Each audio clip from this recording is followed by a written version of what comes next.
Intro പറയാ. അയ്യോ ബീച്ചിന്റെ വോയിസ് മനു ഒന്ന് വരുമോ? നിക്ക് ഈ ഫോട്ടോഗ്രാഫറെ കൊണ്ട് തോറ്റ്.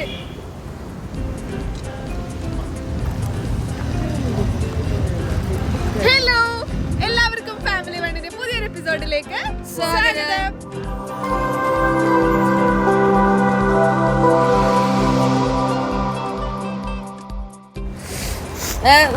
നമ്മള് വർക്കലയിലാണിപ്പോ. അപ്പൊ വർക്കലയിലെ ബാക്കി വിശേഷങ്ങളും കാര്യങ്ങളും നമുക്ക് കാണാം. വീഡിയോയിലേക്ക് പോവാം. ഹലോ, നമ്മളിപ്പോ ബീച്ചിലേക്ക് പോവാണ്. എല്ലാരും പുള്ളിയിൽ നിന്ന് കേറി എല്ലാരും റെഡി ആയിട്ട് ഇപ്പൊ നമ്മള് ബീച്ചിലേക്ക് പോവാണ്.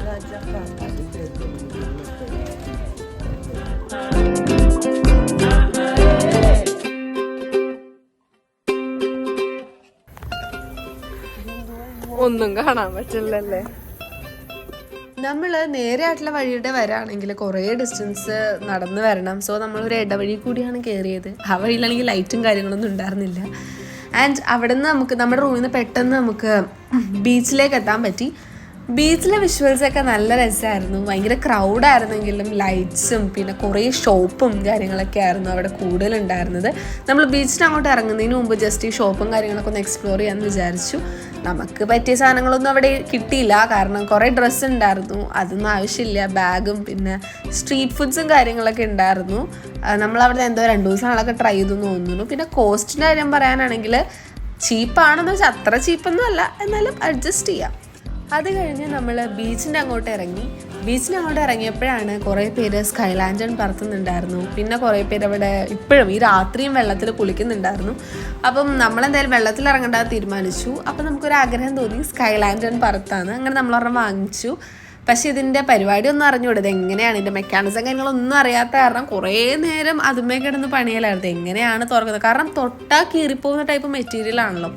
അപ്പം എങ്ങനെയാണ് ഞങ്ങൾ 3 പേരും കൂടി കിടന്ന് കുറേ കഷ്ടപ്പെട്ടു. കൂടാതെ അവിടെ ലൈറ്റ് ഇല്ലാത്ത കാരണം ഞങ്ങൾ ഫോണിൻ്റെ ഫ്ലാഷ് ലൈറ്റൊക്കെ ഓൺ ചെയ്ത് വെച്ചാണ് ഈ സംഭവങ്ങളൊക്കെ നോക്കിയത്. അവസാനം ഒരു കണക്കിന് നിവർത്തിയെടുത്തു. പക്ഷെ അത് കഴിഞ്ഞപ്പോഴാണ് കത്തി എങ്ങനെയാണ് കത്തിക്കണേന്ന് അറിഞ്ഞുകൂടാ, കാരണം മറ്റേ ആ തിരിയുള്ള സാധനം ഇതിൻ്റെ ഉള്ളിൽ വെക്കണമെന്നും നമുക്ക് അറിയില്ലായിരുന്നു. അത് ആ പാക്കറ്റിൽ കിടപ്പുണ്ടെങ്കിൽ നമ്മളത് നോക്കുന്നുണ്ടായിരുന്നില്ല. അവസാനം പിന്നെ ഇത് എങ്ങനെയാണ് കത്തിക്കണേന്ന് നോക്കിയാണ് ഈ ഒരു സാധനം പാക്കറ്റിൽ കിടക്കുന്നത് കണ്ടത്. അങ്ങനെ അത് എങ്ങനെയൊക്കെയോ എടുത്ത് വെച്ചു. അടുത്തൊരു ഹോളൊക്കെ ഉണ്ടായിരുന്നു. ആൻഡ് അതാണ് കത്തിക്കുന്നത് പിന്നെ മനസ്സിലായത്. നമ്മളിത് എങ്ങനെ ചെയ്യണമെന്ന് വിചാരിക്കുന്ന സമയത്തായിരുന്നു നമുക്കൊരാൾ ഹെൽപ്പ് ചെയ്യാൻ വന്നത്. ഒരു ചേട്ടൻ വന്നിട്ട് പറഞ്ഞു ഹെൽപ്പ് ചെയ്യണോ, സഹായിച്ചു തരാമെന്ന് അങ്ങനെ എന്തൊക്കെയോ പറഞ്ഞു. അപ്പോൾ നമ്മൾക്ക് ആരെങ്കിലും സഹായിക്കാൻ വെയിറ്റ് ചെയ്തിരിക്കുമായിരുന്നല്ലോ. അങ്ങനെ ആ ചേട്ടൻ ഇങ്ങനെയാണ് അങ്ങനെയാണെന്നൊക്കെ പറഞ്ഞ കാരണം ആ ചേട്ടനെ കൊണ്ട് തന്നെ നമ്മൾ ചെയ്യിപ്പിക്കാൻ നോക്കി, കാരണം നമുക്ക് അറിയാത്തതുകൊണ്ട്. പക്ഷേ എനിക്ക് തോന്നുന്നു ആ ആൾക്കും വലിയ പിടിയൊന്നും ഇല്ല ഇതിനെപ്പറ്റി. കാരണം വന്നിട്ട് ഒരുമാതിരി ശരിക്കും ഈ സാധനം ഹോട്ട് എയർ അതിൻ്റെ ഉള്ളിൽ ഫില്ലായാലാണല്ലോ ഈ സ്കൈ ലാൻറ്റേൺ പറക്കുന്നത്. ഇയാൾ കത്തിച്ച ഉടനെ തന്നെ അത് പറത്താൻ നോക്കണം. അപ്പം ഞാൻ പറയുന്നുണ്ട് ഇത് പറക്കണമെങ്കിൽ ഇതിനകത്ത് എയർ ഫില്ലാവണമെന്ന്, പക്ഷെ അത് കേൾക്കുന്നുണ്ടായിരുന്നില്ല. ആൻഡ് അത് കഴിഞ്ഞ് നമ്മൾ ആ കത്തിച്ച് അപ്പം തന്നെ അയാൾ മുകളിലേക്ക് വിടാൻ നോക്കുമായിരുന്നു. അതുകൊണ്ട് തന്നെ നമുക്കത് പറത്താനും പറ്റിയില്ല. അവസാനം അത് കമന്ന് പോയി. നമ്മുടെ അവിടെ കാറ്റ് ഭയങ്കരമായിരുന്നു, ബീച്ചാണല്ലോ, ഭയങ്കര കാറ്റായിരിക്കും. അത് കാരണം ഇത് ചരിഞ്ഞു പോവായിരുന്നു. അവസാനം അത് നമുക്ക് പറത്താനൊന്നും പറ്റിയില്ല. അത് കത്തിപ്പോയി, ഫുള്ള് കത്തിപ്പോയി. വേറെ ആരുടെയും മേത്തിയൊന്ന് വീഴാഞ്ഞത് ഭാഗ്യമായിരുന്നു. അത് കഴിഞ്ഞപ്പോഴേ നമ്മൾ അവിടുന്ന് പോന്നു, കാരണം പിന്നെ നമ്മളവിടെ നിൽക്കുന്നില്ല. സ്റ്റെപ്പ് കയറി മതിയായി. കവള എന്തിന്? എൻ്റെ കിരീടം മാത്രം കാണുന്നുള്ളൂ ഗൈസ്. സ്റ്റെപ്പ് കയറി മടുത്ത്. അങ്ങനെ നമ്മൾ ബീച്ചിലെ പരിപാടിയും കാര്യങ്ങളൊക്കെ കഴിഞ്ഞ് നമ്മൾ റൂമിലേക്ക് പോയി. ആൻഡ് അതൊക്കെ കഴിഞ്ഞ് വെളുപ്പിനായപ്പോഴും അതുകൊണ്ട് 12 മണിയൊക്കെ ആയപ്പോഴേക്കും നമുക്ക് ഭയങ്കര വിശപ്പ് തോന്നി. അപ്പം നമ്മൾ വരുന്ന വഴിക്ക് കുറച്ച് ഫ്രൂട്ട്സും കാര്യങ്ങളൊക്കെ വാങ്ങിയിട്ടുണ്ടായിരുന്നു. അപ്പോൾ അതൊക്കെ കട്ട് ചെയ്ത് വെച്ച് വീഡിയോ എടുപ്പും കാര്യങ്ങളൊക്കെ ആയിരുന്നു ആ പാതിരാത്രി ഒന്ന് പരിപാടി.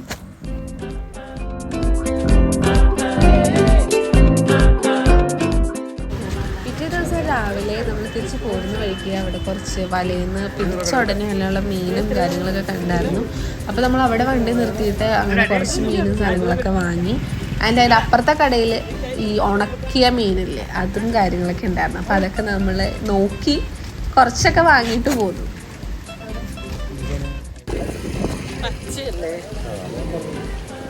അതിലെ നഷ്ടമായിരുന്നല്ലേ?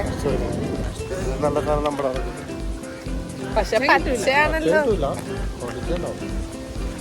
ക്വാണ്ടിറ്റി ഉണ്ടാവും, റേറ്റ് കൂടുതലായിരുന്നു. അവിടെ ഒരാഴ്ച പഴകിയ സാധനമൊക്കെ അല്ലേ തിന്നണത്. അപ്പൊ അങ്ങനെ നമ്മുടെ സെലിബ്രേഷൻസും കാര്യങ്ങളൊക്കെ കഴിഞ്ഞു. എല്ലാവർക്കും നമ്മുടെ ഈ ഒരു ചെറിയ വീഡിയോ ഇഷ്ടപ്പെട്ടിട്ടുണ്ടാവും വിചാരിക്കുന്നു. അപ്പൊ വർക്കലയിൽ വരാൻ ആഗ്രഹിക്കുന്ന ആൾക്കാര് നൈറ്റ് ലൈഫ് കണ്ടിട്ട് വേണം പോകാൻ. അതാണ് വർക്കലയിൽ ഏറ്റവും സൂപ്പർ ആയിട്ടുള്ളത്. 31st വരണമെങ്കിൽ നല്ല തിരക്കാണ്, പക്ഷെ എന്നാലും അടിപൊളിയാണ്, വൈബ് സൂപ്പറാണ്. പ്രത്യേകിച്ച് അതെ, വർക്കല നൈറ്റ് ലൈഫ് മാത്രമാണ്. പപ്പയും അമ്മയും കിടന്നു ഉറങ്ങാനായിട്ട് കിടന്നു, അതുകൊണ്ടാണ് അവരെ കാണിക്കാത്തത്. അപ്പൊ നമുക്ക് ഇവിടെ തീരാണ്. പുതിയൊരു വീഡിയോ ആയിട്ട് നമുക്ക് വീണ്ടും കാണാം. Bye bye.